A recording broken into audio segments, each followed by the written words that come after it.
fans. Today's guest is David Bates. Hi, David. Hey. So happy to have you here. He is an executive advisor, operations leader, and author of Engineering Wisdom, a practical guide to building leadership that lasts. We will be linking to that in our show notes. David brings more than 30 years of experience as COO and CEO. You've been at the top seats, my friend, at the very top of the organization.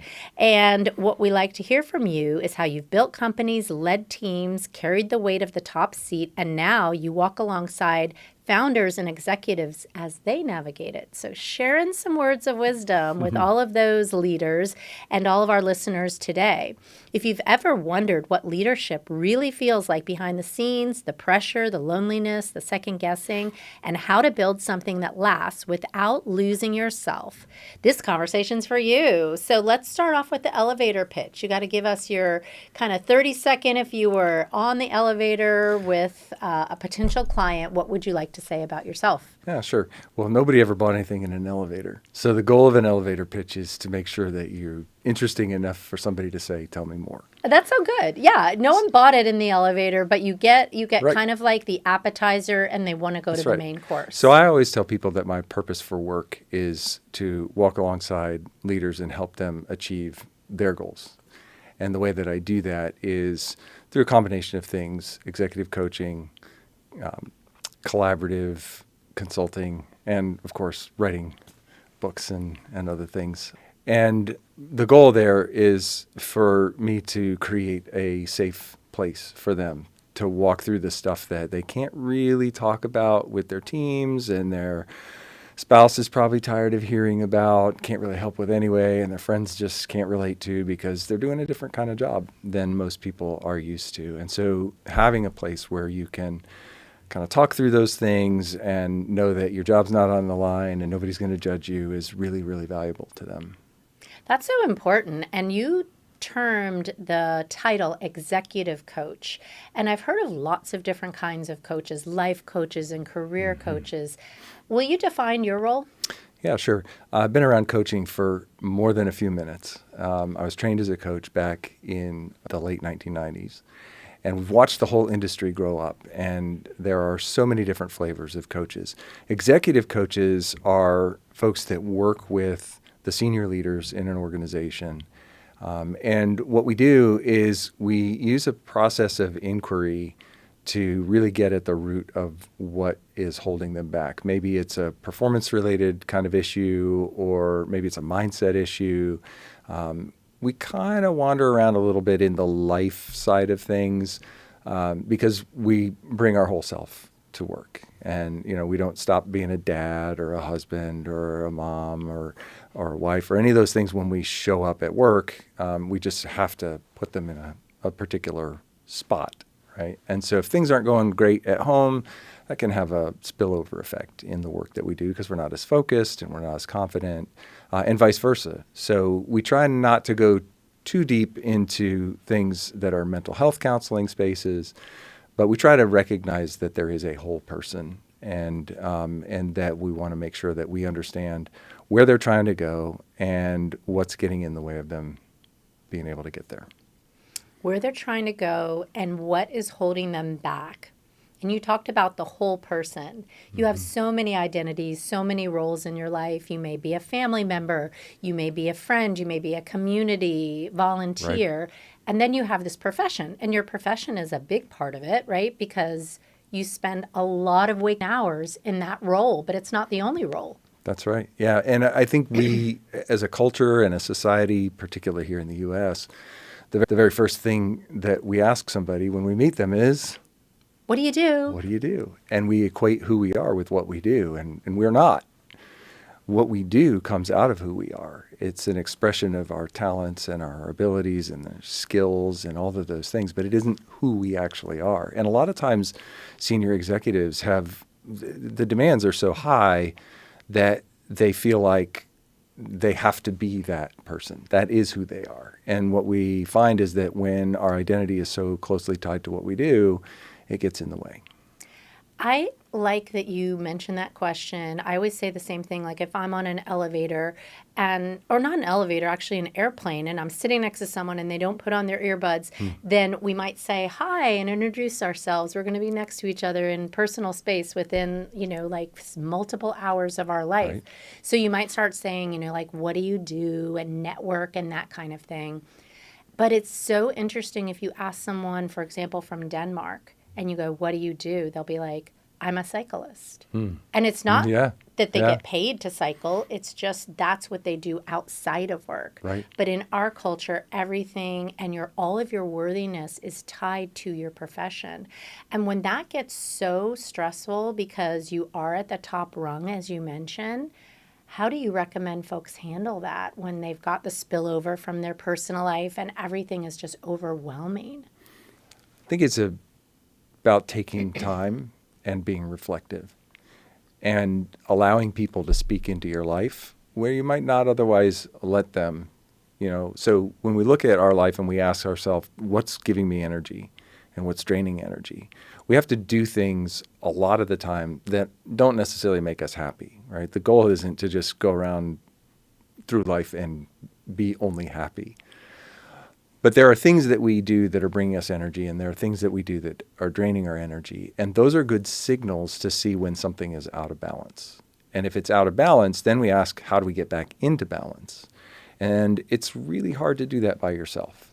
And there's zero shame in saying, hey, what kind of outside perspective can I invite in that will help me think about this in a different way? Because clearly I got myself into this place. And if I got myself into this place, I might be able to get myself out of it, but I might be able to get myself out of it more quickly with the help of somebody else. And you've written a book on this, Engineering Wisdom, and it's called, again, A Practical Guide to Building Leadership That Lasts. A Practical Guide to Building Leadership It's a That mouthful. Lasts. Well, I want to know why you chose that title. Why did you pick the word engineering as part of it? Because I think your background is more liberal arts. It is. I am the person that people think is an engineer, and I am not. And I come from a line of mechanically minded people. And so I think that's part of the reason that my son is a student here in the engineering department. He comes from that, and he's able to do all the math. But the question about the title, I wanted to juxtaposition two concepts that we don't often think of together. We know what engineering is, and we think we know what wisdom is, but we don't actually really ever think of them together. And in this case, there was a lot of stress about whether or not to even call it engineering wisdom because it's not a book for engineers. But engineers can really benefit from the principles in this book. And so engineering in this case is a verb. We're in a process of engineering wisdom. Well, what is wisdom? Wisdom is the timely application of knowledge. It's doing the right thing in the right way at the right time. And let me just pause for that. Doing the right thing the right way at the right time is your definition of wisdom. it is the one that I am working with. I like it. I like it. I had to say it again just to let it process through. Yeah. And if you look at engineering, it's a fantastic model for that because engineers study the way the world works. They study materials, they study interactions, they study temperature and flow and all physics and stuff I just can't even begin to understand. And that's all information for them. And the real value of engineering comes when we take that information and we point it at a problem or an opportunity and we come up with a solution. And it's even better when that solution works. And so what we're saying is life is a lot like engineering. We go through life collecting all of these experiences and all of this knowledge, but unless we put it to work, it's worthless. There's a big book bot downstairs. And what's in the book bot? Books? Books. And what do the books contain? Wisdom, knowledge? No, they contain information. Oh, you're right. It can't possibly be wisdom or knowledge. Good point. It's just sitting there. The only time, and we can bring a book out and we can read it, and it's still only information. It only becomes wisdom when we actually apply it. And when you think about who you know that you see as a wise person, they always seem to know the right thing to do at the right time, don't they? Yeah.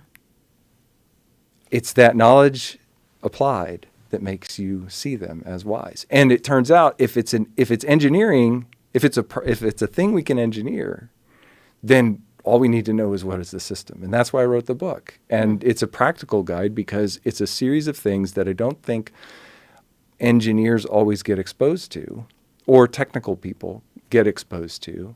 And so the title's doing double duty. Yeah. And our college is College of Engineering, so this is clearly a great connection to us. Sure. And listeners could be any stakeholder from our college. It could be a faculty member, a student, an alum, a family member, such as yourself, of a current student in our college. And those students are very bright. They will likely move up the ranks, get promoted, and at some point in time be in one of these senior leadership roles. What is something that you would like to share with them now that they might not expect if they get to that top CEO role? Yeah, well, the very first thing is it's not a technical role. You're getting trained on technical. Nobody trains you how to deal with all the people issues. This is exactly why I wrote the book. Okay. In fact, I'm a fan of telling my son that people problems are far more challenging than engineering problems. Now, I recognize that a bunch of people just went to hit the pause button on the podcast. Engineering is really hard, and people challenges are even harder. And there's a singular reason for that, and it's that they don't reduce to math. Engineers will reduce anything to math, whether they're assuming a cow of uniform spherical size. They're still reducing the problem to math. And people don't reduce to math. And it's a lot more complicated than that. And this is probably why executive coaches are so in demand, because these folks never get that kind of training. And so you can step in with this expertise because you've been at that role before, plus you've gotten this special training. You asked earlier about executive coaching, and this is an interesting thing that a lot of people don't understand. Coaches are not there to teach people anything. But when we have this body of knowledge, we ask very, very different questions. We offer very, very different respectful challenge than a trainer does when they say, hey, I'm going to teach you the 7 steps to do X. That's a trainer. That's not a coach. And that coach might assist you in implementing it, and in that moment they're acting like a coach. But an executive coach is generally bringing a framework that's informed by what it means to be an executive and asking a different kind of question. What is your favorite question to ask someone if they say, I'm going to give you a real one that I've experienced. I feel completely overwhelmed. I can't get everything done. Yes. So we'll do a little role play here because you've got this list, this bag of tricks. Well, the funny thing about being a coach is that you have to be comfortable with not knowing what's going to happen. When I get on a call with a client, I have no idea where we're going, but I know it's going to end up in someplace good. So a lot of times when I hear somebody, especially a CEO or a C-suiter, who says, I'm so busy I can't possibly get it all done, I start asking questions about their organizational capacity. Who works for you? Do they understand their role? What are you doing that they should be doing? I like that one a lot. Like, are you delegating? And if you aren't, what's behind that? Wow, these are deep questions. So I can see where you're teasing into the psyche of all the baggage that we have. Like I always say we're all just tall toddlers, just carrying around all this baggage. For sure. So we've never let it go, and now everyone thinks we're the expert, but we're still just humans. Right? And so when we get into a situation like the one that you described, there could be any number of reasons why I'm not delegating. One reason might be if I delegate this to somebody, they're not going to do it right. That's a big one, right? Because you're a perfectionist and you think, I can't trust this person. Right. So now we've just opened up two different lines of question. Like, what do you believe about perfectionism? Because all engineers understand asymptotes, and perfection is an asymptote. I actually talk about that in the book. When we're talking about perfectionism, we're not talking about what's perfect and what's not. We're talking about two different definitions of what's good enough. Good enough. That's important to pause and say it does not have to be perfect. Right, but it has to be fit for purpose. And so somewhere in between the asymptote of perfect and really, really sloppy, like objectively sloppy, not fit for purpose, there's a continua in between those two. And we have to figure out how to manage two different positions on that continua if we're going to agree to what needs to be done. The other thing is now we also have to ask ourselves, how much am I holding on to this? How much is control important to me? So there's a difference in standard, and there's also what I believe about controlling something. So there's all kinds of places that we go, and we just don't know with a given client. We don't know where the root is, so we dig around until we find it. And sometimes we find that root is like a traditional plant. Now we're talking about the ag side of the world. That not all plants have a singular taproot.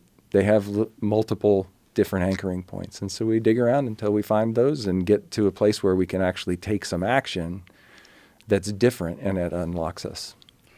And one of the things that you've written about is loneliness. So when you're digging around the root, that could be what you're uncovering. Why is that so common for people in the C-suite, and how do you help them work through loneliness? Yeah, it's really common because I had a client recently who said, the board hired me and I got to prove to them that they didn't make a mistake. And so there's this sort of isolationism that happens where I have to present a different version of myself publicly than I am presenting privately. And privately, I'm not sure I'm figuring it all out the right way. I don't trust myself. I don't know if I've got the ability to do all of these things. And so we look back and we ask questions like, well, when have you succeeded before?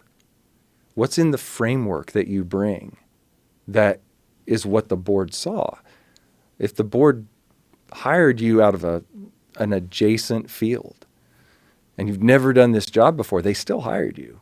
There was something that they saw that suggested that you were exactly what they needed at that moment. What was it? And then we just sort of go and we inventory what assets we have.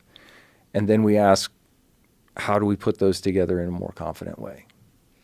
And how does that tie into this idea of loneliness where you feel as though maybe you have to be having authority and people have to respect you and you're in charge, but also not letting go of connection? That's a tricky one. Yeah.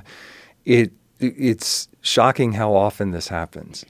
There's a cultural narrative that you're qualified for leadership because of your personality or because of the technical things that you know, the successes that you've had. And the main thesis of engineering wisdom is that your primary qualification for leadership is your posture. It's this sense of curious humility. And so when you are showing up as a person who's interested in other people and you're willing to ask questions, you begin to build relationship with those people, and that builds trust. Now, the thing that causes people to be afraid is that culturally, questions equal ignorance at the C-suite level. Like, why are you asking these questions? Don't you know this? We have to reframe what we believe about questions and where they come from and what they do for us. And we have to align with our team to say, hey, I'm going to ask you questions, not because not because I'm afraid to make a decision, but because I want to pressure test my decision. I want to hear from the people on the ground before I make my decision so I can decide whether or not I need to change it or to modify it or adjust it in some way. And that builds tremendous amounts of trust. But it only works when people understand why you're asking the questions. And so there is an element where you're just not going to be buddy-buddy with the people that work for you.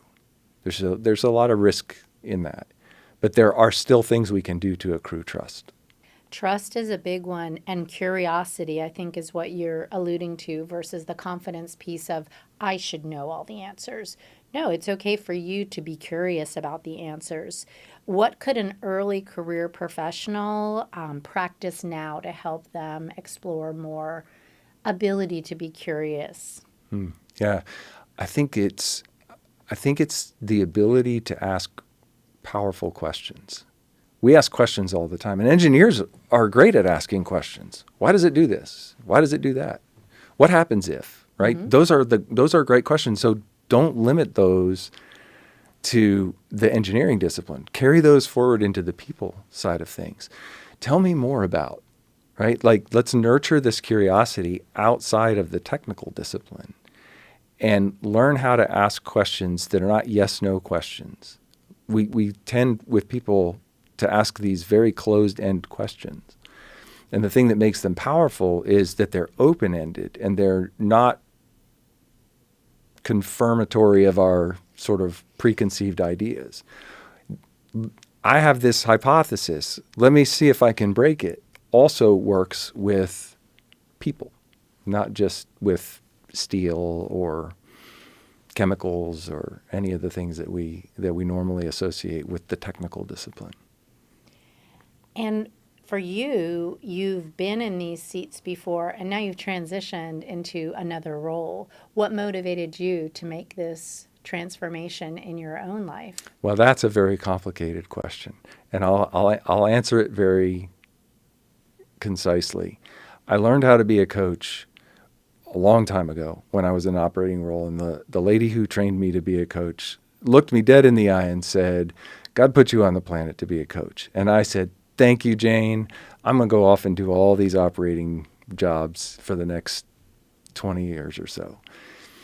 And as I ended up, one of my C-suite roles, I finally said, maybe it's time for me to lean on into what I was put here to do. And I had gone through a season of pretty significant burnout in which I had learned the hard way that I had not been investing properly in myself. And by not investing properly in myself, the people that I led suffered.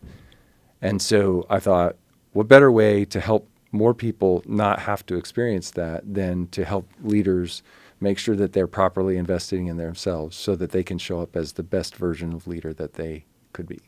Ooh, and that makes me want to go into not everyone always shows up at the best version, right? A lot of times we might be, like you said, having a tough day or going through something really personal. Maybe we're grieving the loss of a loved one.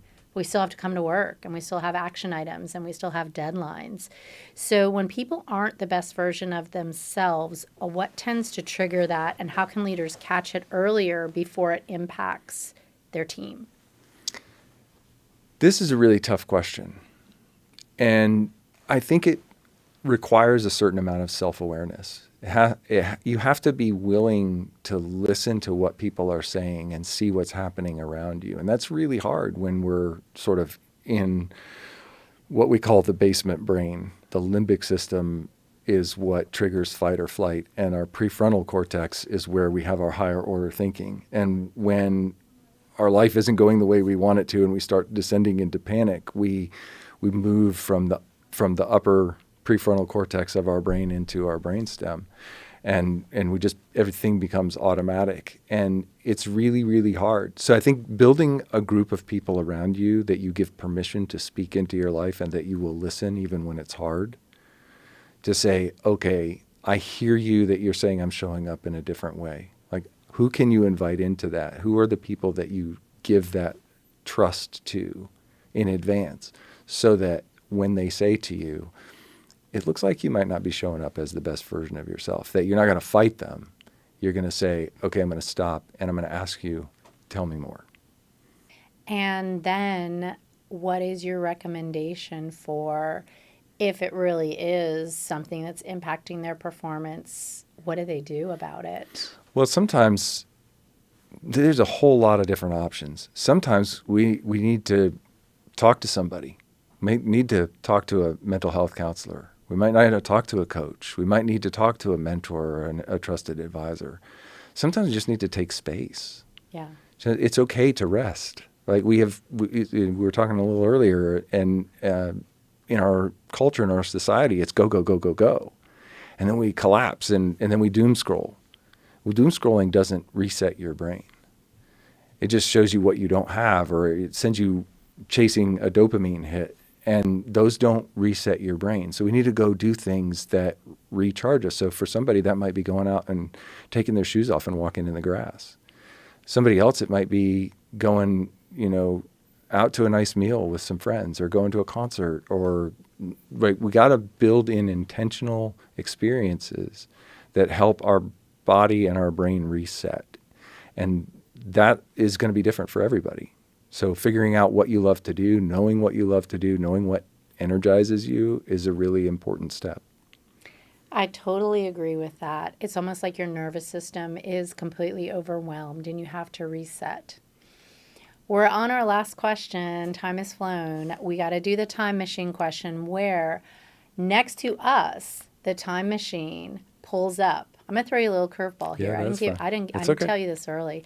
So the time machine pulls up and inside is David Bates of the year 2046. So you got to do the math and say, I'm 20 years older. I'm 20 years wiser. You use the term wisdom, more experience that you're using in the world. What is something that you don't know today in 2026 that your older, wiser self would like to share with you as a glimpse? Wait, did you just put me in a quantum physics problem? I did. It's completely, you got to. How can I know what I don't know? You don't know what you don't know, 20 years into the future. But you have to imagine yourself and imagine what you need to hear now. I don't even begin to know how to answer that question. We might have to edit the long and protracted pause out of this. We can pause. Think about the fact that it is you in the future coming to say something reassuring that you need to hear today. I think that older, wiser me would remind myself to trust the process. That, as a person who figures things out, those things that seem insurmountable are figure-outable, to quote Marie Forleo, and, well, really her mom. But they're things that you can figure out with the right framework. And if you've got the right framework, it's just a matter of time and experimentation. That was a wonderful answer. Those are 3 of my favorite words. Trust the process. Thank you, David Bates. Thanks for having me.